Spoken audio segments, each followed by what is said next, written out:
Hi, you're watching Sipping Off the Cuff on Tequila Aficionado Media, all of our platforms. I am Mike Morales here in San Antonio. That gentleman out there is I'm Eric Zandona in Vancouver, Washington. Eric, and I have. I gotta be honest with you, Eric. I have been chasing this brand for months, and we ran across them. We finally met them in person at the at the Monterey Bay Tequila and Cuisine, and it's Tequila El Rey.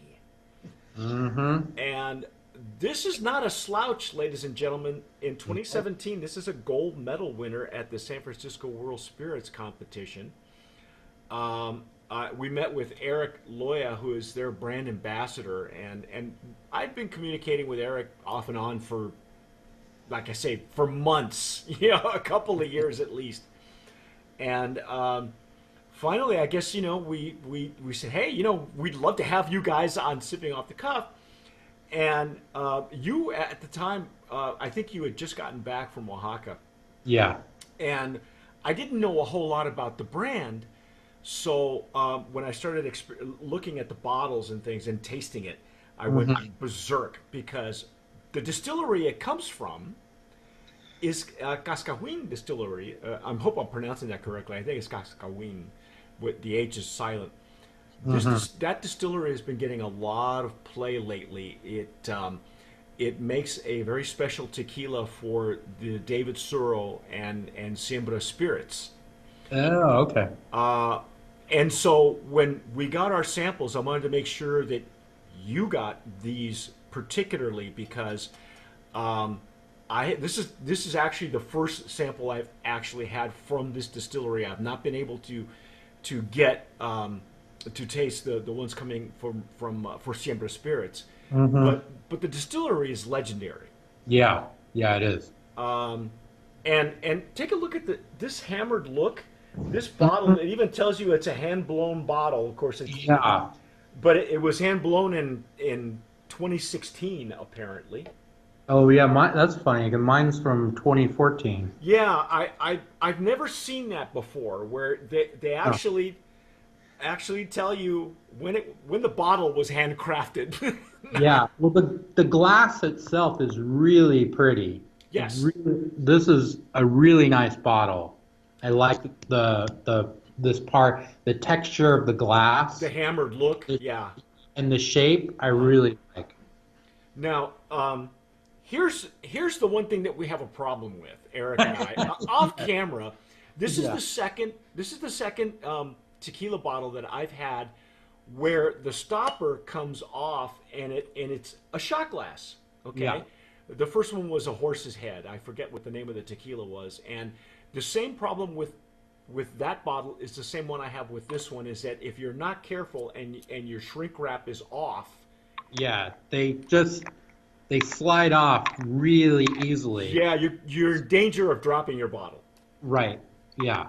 Um, So and it's yeah, so this is the one downside to the packaging that I'm not crazy about is um, because this separates so easily, that means you're never really going to keep this on the bottle. Because if you grab it by the top, which most people are going to want to do, it just comes right off. So that means instead what you have is this beautiful glass with this really generic, just plain closure. looks like a giant thimble. Well, I have no problem with the synthetic like Oh cork. no, no, no. No, I think that's great for spirits, but the top part is just it doesn't fit the shape of the rest of the bottle really, and it's so I Well, don't know. I think they tried to make this look like a crown, Yes, and they that's did. what it is. It's molded, and this is actual glass, ladies and gentlemen. It's not plastic. Right. So for the theme of El Rey, right, the king, with the shape of the little included shot glass makes sense, but the closure that's left it lacks a little something. So are So we going to disqualify it for a brand of promise in the packaging category because of the stopper?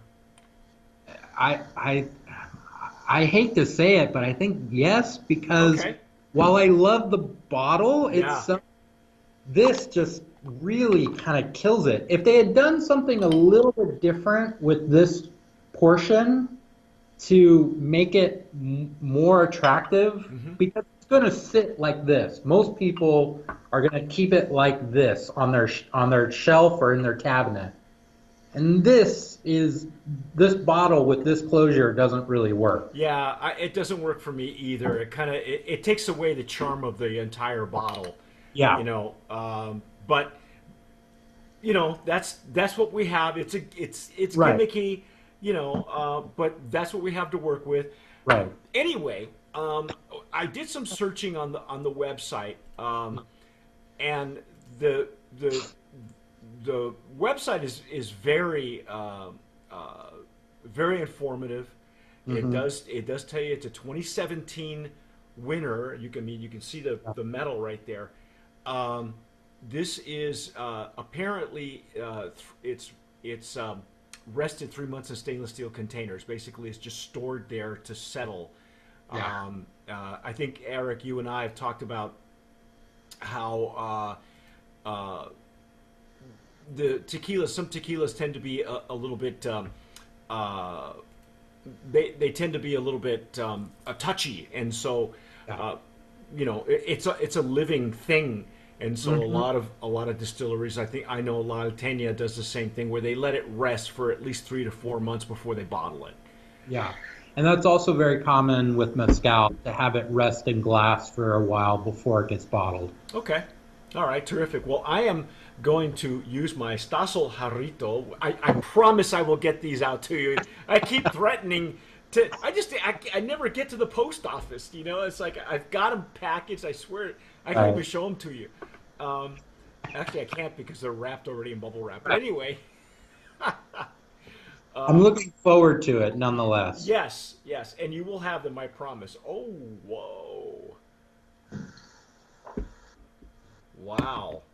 I like how that poured. It had some Yeah. splashy bubbles Yeah. there for a little bit. They didn't linger, but I'm loving the nose already. well, it's again, it's Cascawin. So, oh, oh my God, oh my goodness. Yeah. Oh, it's fresh. Now the Yeah. distillery is technically it says on the address El Arenal, right? Am I correct? I think that's what it says on the bottle. Yeah.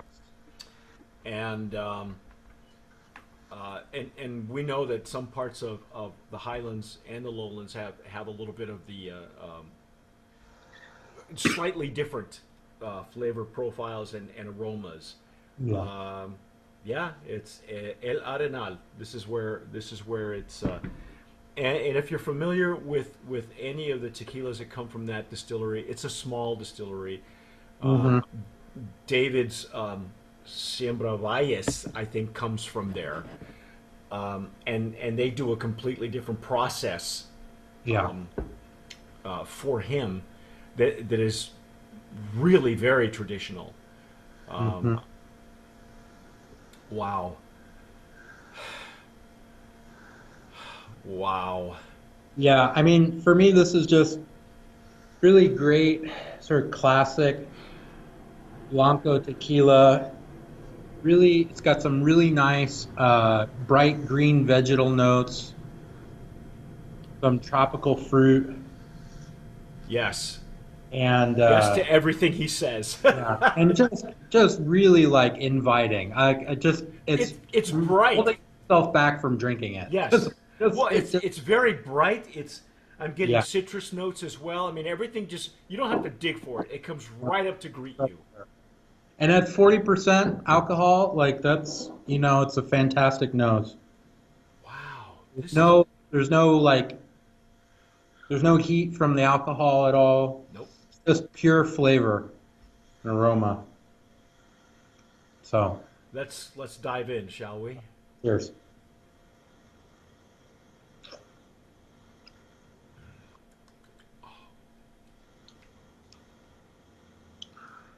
Oh, splash of pepper, in on the back end. Yeah, that is. Oh man, that's really pure. Yeah, isn't that awesome? That's really pretty. Yeah, This is the first time I think I've seen Eric speechless. yeah. No, this is really good. His descriptors fail him at this moment, folks. Yeah. Oh, it's It, just. I mean, it's just really delicious. yeah, this is really just a lovely tequila. It is Yeah. aromatic. As a matter of fact, I would say that the aroma doesn't prepare you for the flavor. No, It no. Because in some ways, like oh my gosh. I get a lot more citrus, like orange, in the flavor, but there's also that pepper, which adds a little bit of like heat, which is nice, and or spice, not heat, but spice. Right. And then underneath, it's supported with these like green vegetal notes.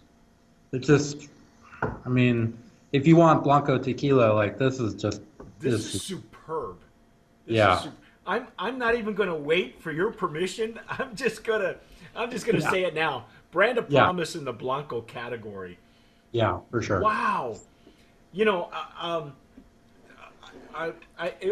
to be fair to Eric Loya and the El Rey family, the El Rey folks, Hmm. it was interesting that we kept going back and forth because I kept soliciting them. You know, when can we taste it? You know, we'd love to have the samples, and there was a lot of trepidation where they were concerned because they knew that they had a certain flavor profile, and I guess maybe they hadn't seen, you know, all Right. 1,000 videos that we've had in the last 20 years that we've pretty much tasted everything that there is. But this, holy cow, man! Um, I'm so glad. Thank you so much, guys, for sending this. This was a treat. This was Excellent. wow.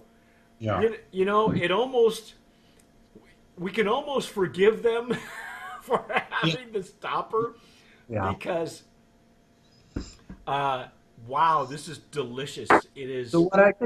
what I can say is don't let this hold you back. Yeah. If you want an excellent Blanco, El Rey is definitely something you want to look for. You know what was interesting is I was looking at the pricing on it, and I'm not sure if you can see it. Where I hesitate to jump from screen to screen because of my my software, Yeah. but I think the Blanco runs somewhere in the 30s, Uh-huh. um, Yeah. and it's this is almost like it's undervalued. You know, it's Yeah. because there are Blanco tequilas that should be in the 40s that have this type Yeah. of quality. Yeah. No, I think if it's in the 30s, this is an excellent price for what you're getting. I think so too. I think whether we like it or not, I'd hate to throw it in there, but because it's not technically what we consider a value tequila, but for the price and the Yeah. quality, you're really getting bang for your buck in this Yeah. Blanco. My Yeah. gosh. Mm. The flavor profile I think is strong enough to stand up to any cocktail, but I wouldn't want to play with it too much and try to hide it. But you know, No. No. um, Simple margarita, I think it'll do really well. The orange flavor character that's in the flavor of the tequila, I think, you could do something where, it doesn't even really need a triple sec or, anything like that. I mean, just a little bit of sweetener and some like fresh lime, just golden. yeah. Is really, If you were, I know that for a lot of the people right now, a tequila and tonic is a big thing these days. I yeah. think this would really hold up Oh, yeah. with a tonic Yeah. water. It would. Yeah. It it's rare that I will say that I would even put this on have on the rocks or something, Oh, but like a tequila and soda or something like that. This yeah. this thing would really just come right through and shine, I think. Yeah, I could imagine here it's 48 degrees out, so it's a little cold. But if it was summertime, you wanted a tall drink, like Yeah. this would, and it was hot out, like this with some soda or tonic would be beautiful. Oh yeah. Just enjoy it as it is. That's it. That's it. There's no. What else are we going to say, ladies and gentlemen? That is what Eric and I have proposed to you for El Rey Blanco Tequila. This is our take on the El Rey family, but stay with us because we've got the entire line. Yes, they make flavored tequilas that I can't wait for you and me to take a look at and taste. But this is the Blanco again, 2017 winner at the San Francisco World Spirits Competition, and a Brand of Promise nominee for Tequila Aficionado. Stick with us. That's our take on El Rey. I am Mike Morales here in San Antonio. That gentleman there is. Eric Zandona in Vancouver, Washington. You have been watching and listening to Sipping Off the Cuff on Tequila Aficionado Media, wherever you're listening to us. If you're watching on YouTube, please hit that red button, but only if you're ready for commitment. Okay? And if you're listening to us on iTunes or Spotify, go ahead and subscribe to wherever you get your podcast. And whatever you do, tomar sabiamente. Sip wisely.